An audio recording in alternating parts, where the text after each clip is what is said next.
June 22nd, 1976, on a clear summer night, the residents of the Canary Islands' lives will be forever changed. A massive orb witnessed by thousands as far as 100 miles away, along with the Spanish Navy, the Spanish Air Force, all witnessed the UFO. Now here's a quote. "I was scared to death. The orb appeared to be translucent. I could see people or humanoids. I don't know what I was looking at. They were 10 foot tall, some type of humanoid beings inside the craft, with what appeared to be 3 control panels, a long shaft in the middle, and they were all dressed in bright red garb. The UFO shot into the night sky, leaving nothing but a glowing ring behind, lighting up the ocean below. At first, I was filled with joy, but things quickly took a very ominous turn, and I felt my life was in danger."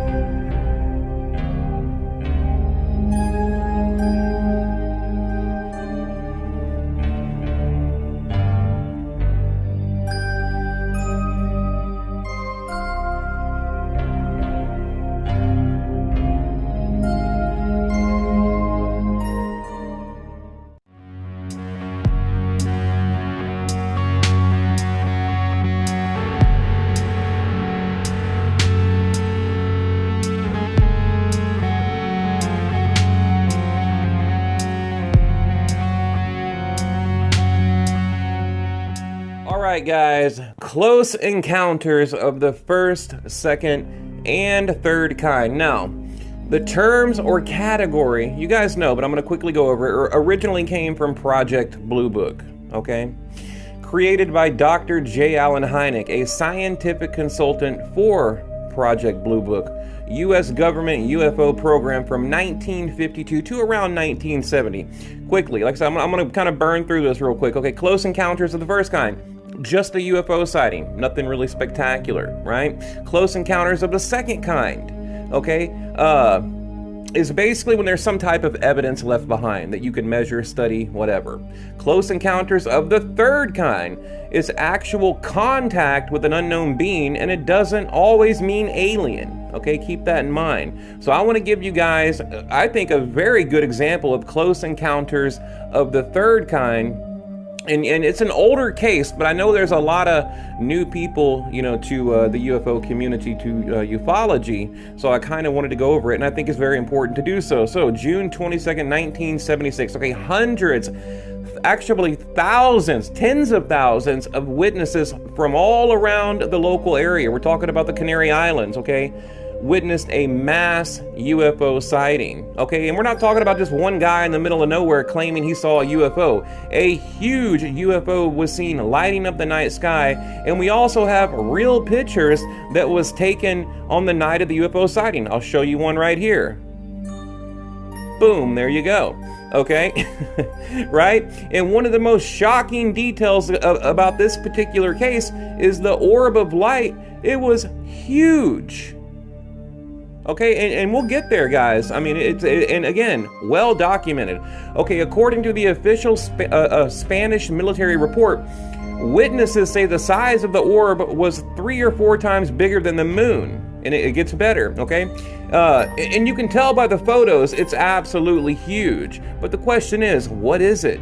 What is it doing here? Where did it come from? Okay? Now, at first, people were filled with excitement, filled with joy. I mean, could you imagine? I would be too. But then things quickly took a very dark, ominous turn.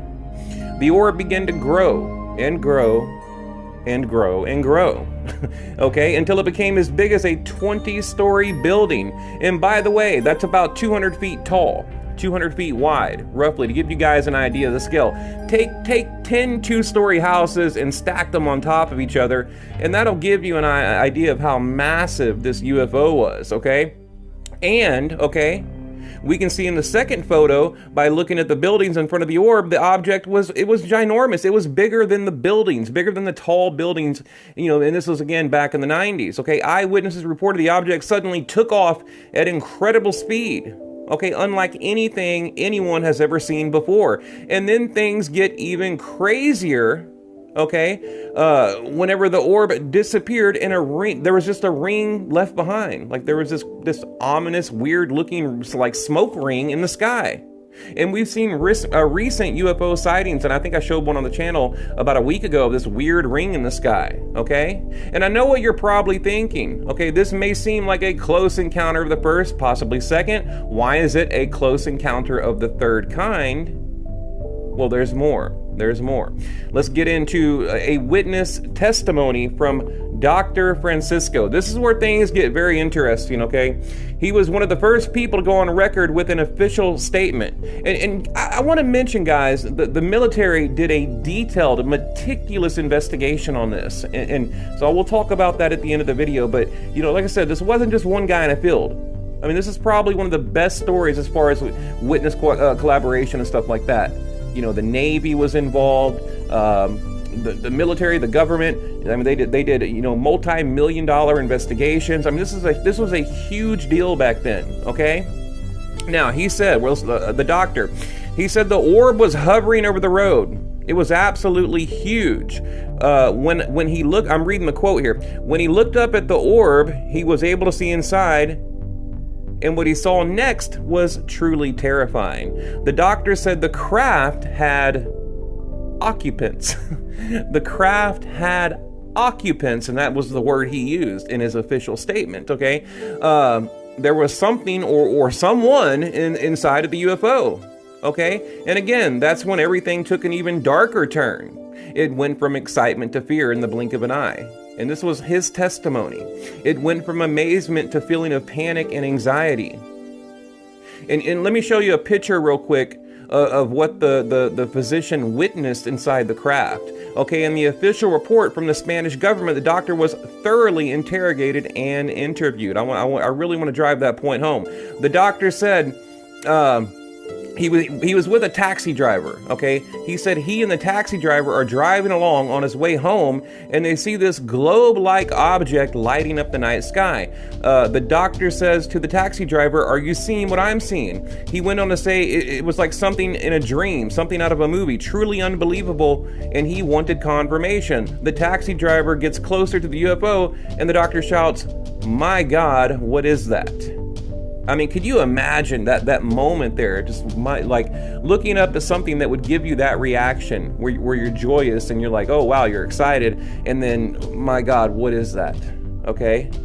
At this point, he was terrified, according to the report, scared for his own life. Okay. Also, the doctor said he saw three. I mean, I don't know. This is where it gets crazy, guys. The doctor said he saw three oddly built consoles, like control panels, with metal stairs going into the craft. I was kind of scratching my head on that one, like, what? Okay. And of course, the alien beings inside of the transparent object, he described it as an electrical bluish type color, and it was like semi-transparent where you could kind of see through it, okay? He said the two humanoid figures appeared to be about 8 to 10 feet tall. He said they wore brilliant red outfits and some type of headgear. Let me rewind my video, guys. This always happens. I get on here and I can't shut up, and I gotta rewind my video so I don't have to remake it because I'm too lazy for that. So again, okay, brilliant red outfits and some type of headgear. Like, what is that? Like some kind of control helmet? I don't know. Okay, then he said there was some type of bluish smoke coming out of a tube. And as soon as I heard that, it kind of reminded me, you know, of the recent videos I showed of the USS Nimitz and the Chilean sighting, where there was these weird tubes coming out, almost like pitot tubes on a plane. If you guys don't know what that is, go look up pitot tubes. It reminds me of a pitot tube on like a commercial airliner, you know, how they're showing or how they're, you know, describing what they're seeing. Okay. So now, well, let me back up here. I'm reading a statement here. Out of the tube of the orb, like it was okay, here we go. Like he said, there was some type of bluish smoke coming out of the tube of the orb, like it was releasing some type of gas or exhaust. But then he said the orb began to grow and grow and grow, and it became like a 20-story house. Crazy, right? So at first, he said, it was about 100 feet in diameter, and then in a very short period of time, it became incredibly large, kind of like blowing up a balloon.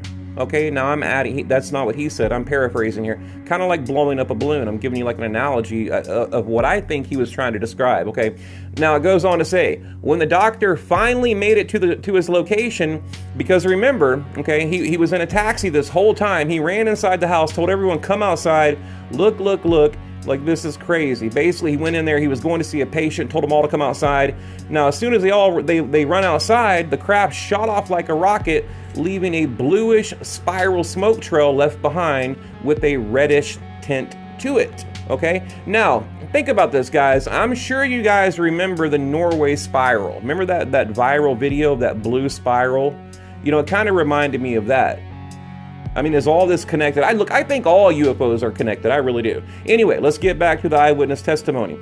He said the humanoid figures inside the craft remained the same size, and he heard an odd whistle sound as the object began to grow bigger and bigger. So imagine you're looking at this thing about 100 feet in diameter. It's getting bigger and bigger and bigger and bigger. The size of a 20-story building. It's transparent. You can see two humanoid figures inside. But they're getting smaller and smaller and smaller because the object is getting bigger and bigger and bigger, okay? I mean, just to put it in context, okay? And let me get here too. I'm trying to burn through this, guys. And the people in the Canary Islands, they didn't know what to do, what to think, where they didn't know what was going on. Okay, I mean, you could just imagine the way these people felt. You know, again, they're excited, they're joyous, they're happy, and like I said, it took a dark turn. Okay? Okay, also, there was I said the Navy was involved. They did have radar, and they said nothing picked up on the radar, right? I mean, so was this some type of electrical orb? Like, what was this? Now, there's a few theories I read online about how it could have been a ballistic missile because back then, okay, in that year, in 1976, for 2 or 3 years, they had like a missile testing site going on. But according to the official records, they didn't fire a missile that night, number one. Number two, the sighting lasted over 40 minutes. Okay, 40 minutes. Now, when you're firing a missile, it's not going to last that long. Now, I'm sure you guys have all seen like the SpaceX launches where it has this weird gas in the sky. And, you know, I can see probably back, you know, in the 70s or early 80s, people would confuse that with a UFO or something like that. But look, this is completely different. I mean, you can look at the photo. That is a real picture you're seeing, and you can tell that is not a ballistic missile. Also, back then, you know, people didn't have cell phones in their pocket. They had these old Polaroid, you know, pictures or cameras rather, and they had, you know, the low-tech like camcorders. You know what I mean? So, but anyway, let me continue on. Also, in closing, let me just say in closing, and I brought this up. Okay, like I said, there was a very meticulous investigation done by military officials. They broke people up into separate groups, okay? They went through everything in great detail. And the final conclusion was it was truly an unidentified flying object. They didn't know what they were looking at. You know, the military, you know, they spent a lot of time and a lot of money with a lot of really smart people, and they couldn't figure it out. They had scientists, doctors, lawyers, physicians. You know, we're talking about the witnesses here. You know, Navy officials, you know, what was it? Navy, Air Force, okay? The Spanish Air Force, Spanish Navy. I mean, this is probably one of the most, I would say, well collaborated stories of all time. I mean, the only other one that I think comes close would be the USS Nimitz, but I don't even think that one touches this. I mean, that's why I wanted to bring it to the channel, because I know there's a lot of new people, you know, to the subject, to the topic, and I wanted to show you, you know, there's some great cases out there. And let me end here. I have one more thing I want to say. I know a lot of people get irritated. They're like, well, you know, you need to bring new things to the channel. Well, I do, but also I think it's important to go back and kind of, you know, look at the older cases too, because there's constantly new information, new witnesses, you know, or just a new theory, right? And also encourage you guys to do your own homework. You know, you can't leave it up to just the content creators on these channels to do all the work for you, because, you know, we're not going to get anywhere that way. If you truly want disclosure, if you truly want to figure out what is going on, then I encourage you to do your own homework, do your own investigation, start your own YouTube channel. I'll even help you. If you guys want to start up a YouTube channel, I'll help you. I mean, seriously, like I'm that devoted to the subject, and I think it's important that we work together like a community instead of, like, you know, being afraid to help each other. you know? So that's how I look at it, because, you know, look, this UFO community, maybe I'll make a video about that. This UFO community is a very odd place, you know? A lot of jealous people, a lot of haters, a lot of trolls, but, you know, I mean, I just wish nothing but the best for people. So, all right, guys, have a good night, and leave a comment below.